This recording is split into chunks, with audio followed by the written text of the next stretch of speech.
to the proclamations of Ombudsman Crispin Remulla, he alleges also a crisis in our judiciary.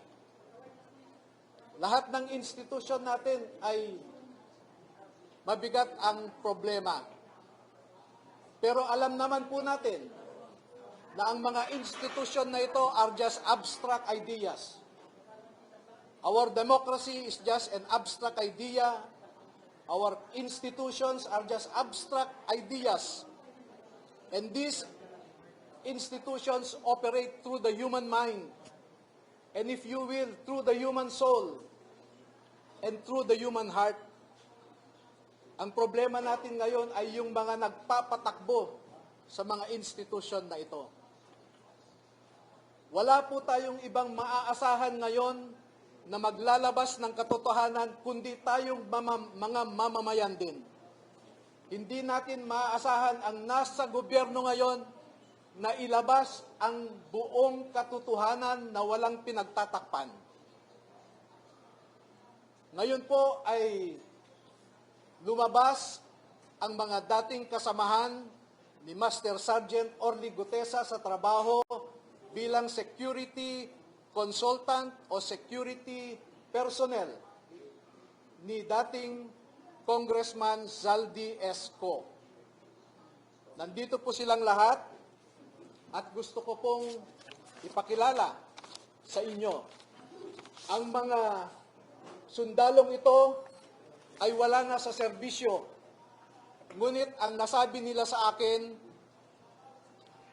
ito ang marahil na huling labanan na kanilang papasukin at gusto nilang magpakasundalo sa ating bayan.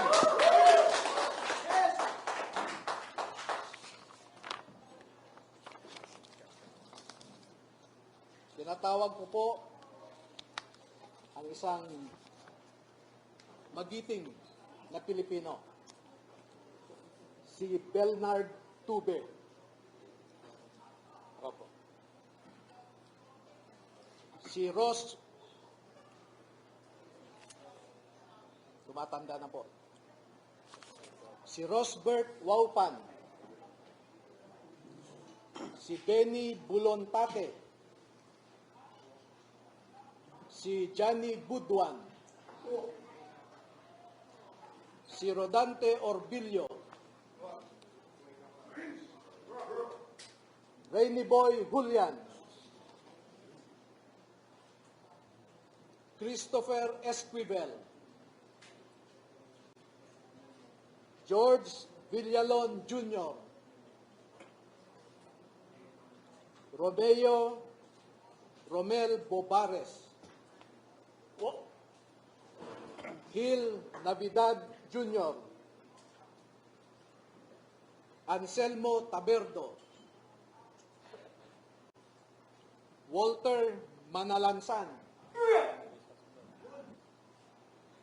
Jolly Cadiao.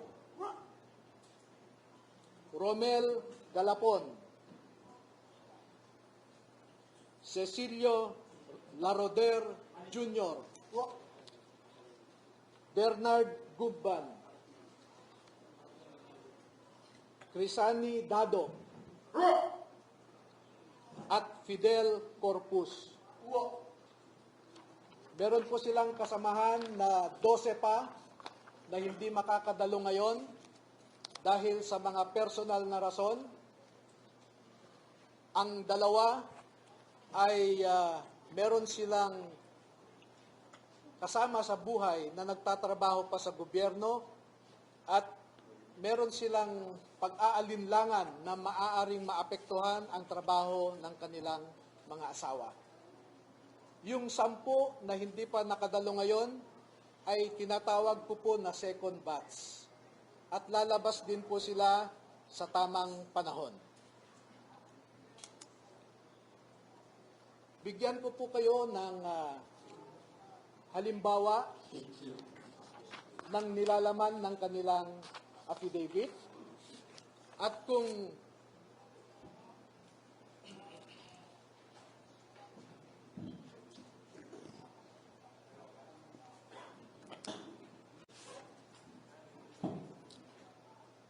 ang proseso po kung paano ninakaw ang pera sa kaban ng bayan ay pwede nating ilarawan sa prosesong ito.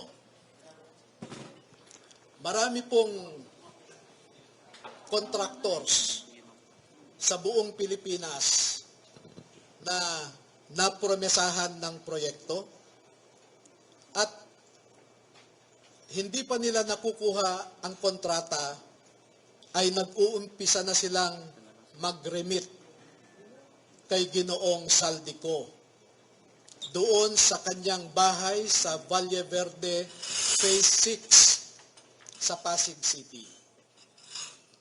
At daan-daan na maleta ng pera ang dumarating doon. Merong employee si Ginoong Saldico na binibilang ang mga pera na dumarating sa Valle Verde 6.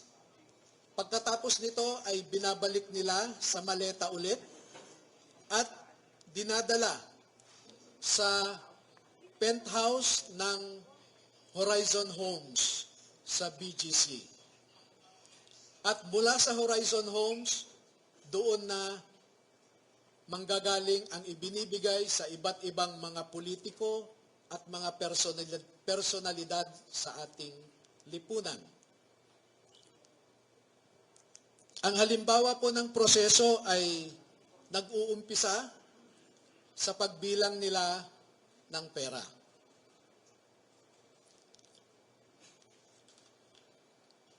Ang susunod po,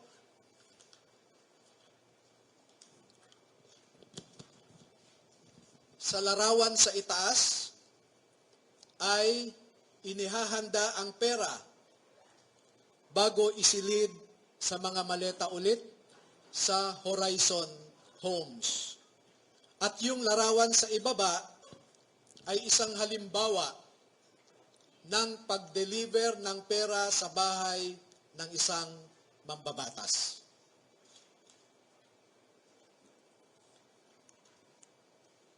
Makikita po ninyo na may nangyari kay Master Sergeant Gutesa. Sa aking tanggap na impormasyon ay napilitan siyang mag-execute ng isang affidavit na kung saan ay sinasabi niya na hindi siya kasali o wala siyang nalalaman sa mga pagde-deliver ng mga mali-maletang pera. Pero makikita po ninyo dito na siya mismo ay kasama sa pagde-deliver ng pera. Kaya naaawa po ako ngayon sa sitwasyon ni Master Sergeant Gutesa dahil ginawa siyang sinungaling.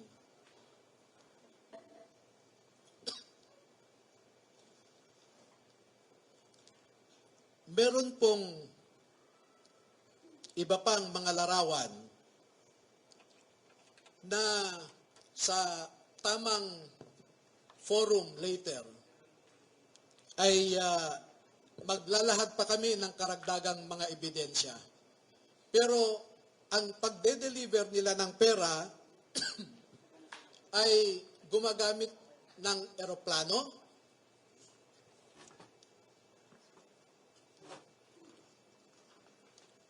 gumagamit din sila ng helicopter,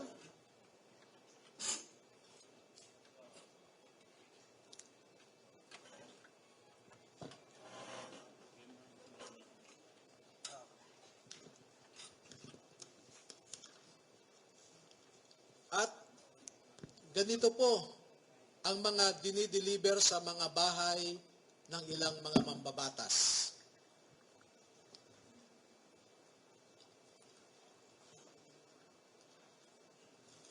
Makikita ninyo sa itaas na larawan ang hilera ng mga maleta na ang laman ay pera.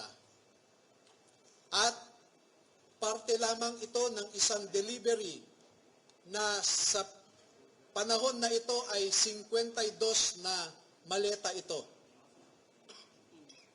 Sa isang delivery, umabot ng 52 na bagahe.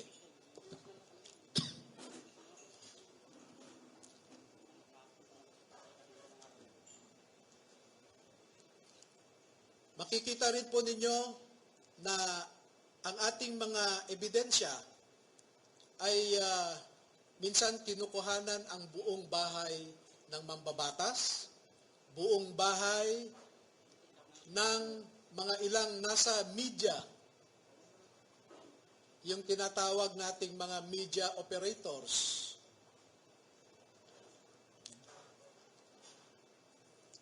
At ganyan po sila mag-deliver. No?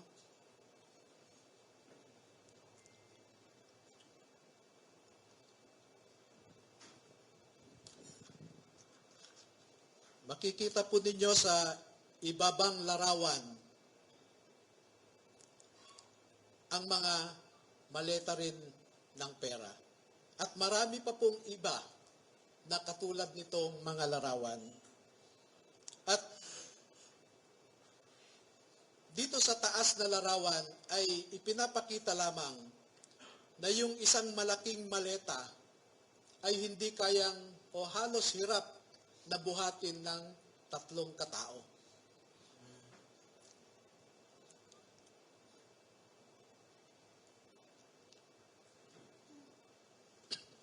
Ngayon po ay merong pangalawang aspeto ng affidavit ng ating mga magigiting na Pilipino na nasa harap natin ngayon.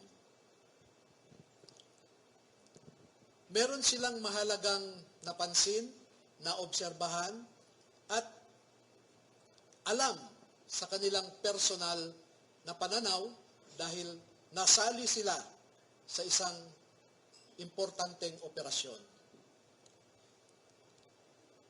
Ito po ay patungkol sa nangyaring operasyon ng ICC. This one. Nasangkot po or nasali ang mga sundalo natin sa ginawang operasyon ng ICC investigators sa Pilipinas. Unang dumating ang mga ICC investigators sa Pilipinas noong December 2028.